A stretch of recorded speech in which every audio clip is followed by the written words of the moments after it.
എല്ലാ പ്രിയപ്പെട്ടവർക്കും ക്രിസ്തുയേശുവിൻ്റെ നിസ്തുല നാമത്തിലുള്ള സ്നേഹവന്ദനം. ഇന്നത്തെ നമ്മുടെ ധ്യാനത്തിനായി വിശുദ്ധ മത്തായി എഴുതിയ സുവിശേഷം 24-ാം അധ്യായത്തിൻ്റെ 32 മുതൽ 35 വരെയുള്ള വാക്യങ്ങൾ. മത്തായി 24, 32 മുതൽ 35 വരെ. അത്തിയെ നോക്കി ഒരു ഉപമ പഠിപ്പിൻ. അതിൻ്റെ കൊമ്പ് ഇളതായി ഇല തളിർക്കുമ്പോൾ വേനൽ അടുത്തു എന്ന് നിങ്ങൾ അറിയുന്നുവല്ലോ. അങ്ങനെ നിങ്ങൾ ഇതൊക്കെയും കാണുമ്പോൾ അവൻ അടുക്കെ വാതിൽക്കൽ തന്നെ ആയിരിക്കുന്നു എന്ന് അറിഞ്ഞുകൊള്ളുവിൻ. ഇതൊക്കെയും സംഭവിക്കുവോളം ഈ തലമുറ ഒഴിഞ്ഞു പോകയില്ല എന്ന് ഞാൻ സത്യമായിട്ട് നിങ്ങളോട് പറയുന്നു. ആകാശവും ഭൂമിയും ഒഴിഞ്ഞു പോകും, എൻ്റെ വചനങ്ങളോ ഒഴിഞ്ഞു പോകയില്ല. കർത്താവിൻ്റെ പരിശുദ്ധ നാമം വാഴ്ത്തപ്പെടട്ടെ. മനോഹരമായ പുതിയ ഒരു പ്രഭാതം ദൈവം നമുക്ക് ദാനമായി നൽകിയതോർത്ത് ദൈവത്തെ സ്തുതിക്കാം. മനുഷ്യപുത്രൻ്റെ വരവ്, അതിൻ്റെ സൂചനകൾ, അടയാളങ്ങൾ, പ്രകൃതി പ്രതിഭാസങ്ങളൊക്കെ കർത്താവ് തൻ്റെ ശിഷ്യന്മാരോട് വളരെ സരസമായി തന്നെ പറഞ്ഞ് വ്യാഖ്യാനിച്ച് കൊടുക്കുന്നുണ്ട്. അപ്പോൾ അതിനോട് ചേർന്ന ഒരു ഭാഗമാണ് നമ്മളെങ്ങനെ അടയാളങ്ങൾ തിരിച്ചറിയണമെന്നത്. അത്തിയെ നോക്കുമ്പോൾ അതിൻ്റെ ഇല തളിർത്ത് നിൽക്കുന്നത് വേനൽക്കാലത്തിൻ്റെ സൂചനയാണ്. കർത്താവ് പ്രകൃതിയിൽ നിന്ന് അവർക്കൊരു പാഠം നൽകുകയാണ്. അത്തി ഇസ്രായേലിനെ ചിത്രീകരിക്കുന്നു. വളരെ നാളുകളായി ഒരു നേതൃത്വമില്ലാതെ, ഭരണമില്ലാതെ യഹൂദർ വറ്റി വരണ്ടിരുന്നു. ഫലത്തിൽ അവർ ചിതറപ്പെട്ടു. ശീതകാലത്ത് അത്തിയുടെ ഇലകൾ പൊഴിയും, വേനലിൽ ഇല തളിർത്തു തുടങ്ങും.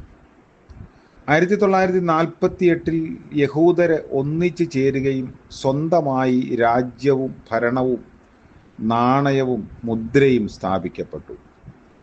ആത്മീയപരമായി അവരിന്ന് ഉണങ്ങിയതെങ്കിലും രാഷ്ട്രീയപരമായി കൊമ്പ് തളിർത്ത് കഴിഞ്ഞിരിക്കുന്നു.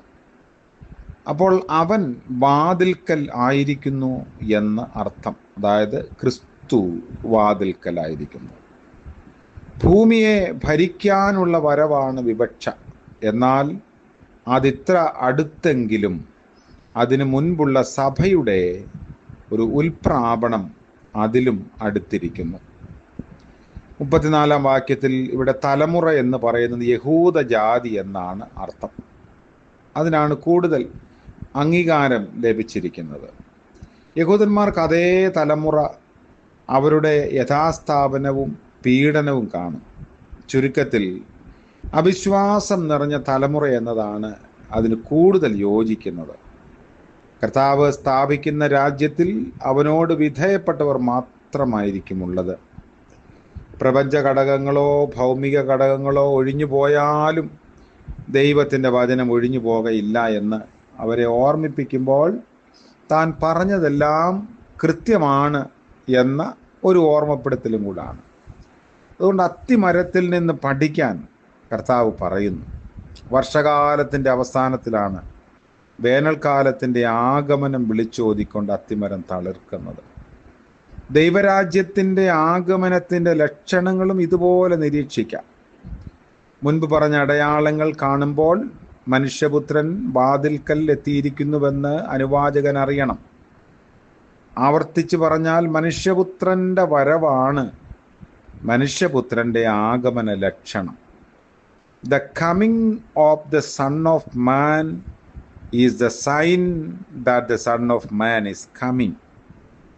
ലൂക്കോസിന്റെ സുവിശേഷത്തിൽ അവൻ വാതിൽക്കൽ എത്തിയിരിക്കുന്നു എന്നതിന് പകരം ദൈവരാജ്യം വാതിൽക്കൽ എത്തിയിരിക്കുന്നു എന്ന ഒരു സൂചനയുണ്ട്. രണ്ട് സുവിശേഷങ്ങളും ഒരുമിച്ച് നമ്മൾ പരിഗണിച്ചാൽ മനുഷ്യപുത്രൻ്റെ ആഗമനമാണ് ദൈവരാജ്യത്തിൻ്റെ ആഗമനം. മുൻപ് സൂചിപ്പിച്ച ഒരു കാര്യം വീണ്ടും ആവർത്തിച്ചാൽ യേശുവിൻ്റെ ജനനത്തോടെ യുഗാന്തമായി മനുഷ്യവംശം ദൈവത്തിലേക്ക് തിരിച്ചു നടക്കാൻ തുടങ്ങുന്നത് അവൻ്റെ ജനനത്തോടുകൂടിയാണ്. യുഗാന്തത്തിൻ്റെ പരിസമാപ്തിയിലേക്ക് ലോകം നീങ്ങിക്കൊണ്ടിരിക്കുന്നു. അത് അന്തിമമായി വന്നണയുന്നതിന് മുൻപ് പറഞ്ഞറിയിക്കാൻ പറ്റാത്ത വിധം ദുരിതങ്ങൾ ലോകത്തുണ്ടാകും. ദൈവഭരണം വരുന്നതിലുള്ള ആശങ്കയിൽ തിന്മയുടെ ശക്തികൾ അക്രമാസക്തരാകുന്നത് കൊണ്ടാണിത്.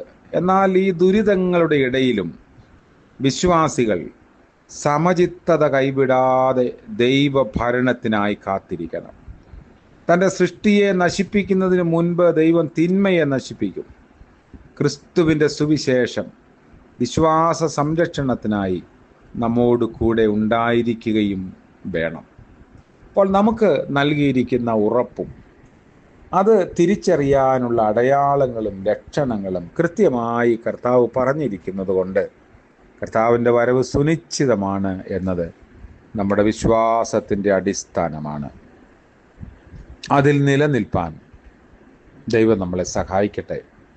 നമ്മുടെ ഉള്ളിൻ്റെ ജ്ഞാനത്തെ, തിരിച്ചറിവിനെ കൂടുതൽ മൂർച്ചയുള്ളതാക്കി മാറ്റാൻ നമുക്ക് ദൈവസന്നിധിയിൽ നമ്മെ സമർപ്പിച്ച് പ്രാർത്ഥിക്കാം. ഞങ്ങളുടെ വാഴ്ത്തപ്പെട്ടവനായ ദൈവമേ, നന്ദിയോടെ സ്തോത്രം. പുതിയ ഒരു പ്രഭാതം കൂടെ ഞങ്ങൾക്ക് ദാനമായി നൽകിയല്ലോ. അവിടുന്ന് ഞങ്ങളോട് അറിയിച്ചിരിക്കുന്ന അങ്ങയുടെ തിരുവായി മൊഴിഞ്ഞ വചനം ഉൾക്കൊള്ളുവാനും ഗ്രഹിക്കാനും മനസ്സിലാക്കാനുമൊക്കെ ഞങ്ങളെ സഹായിക്കണമേ.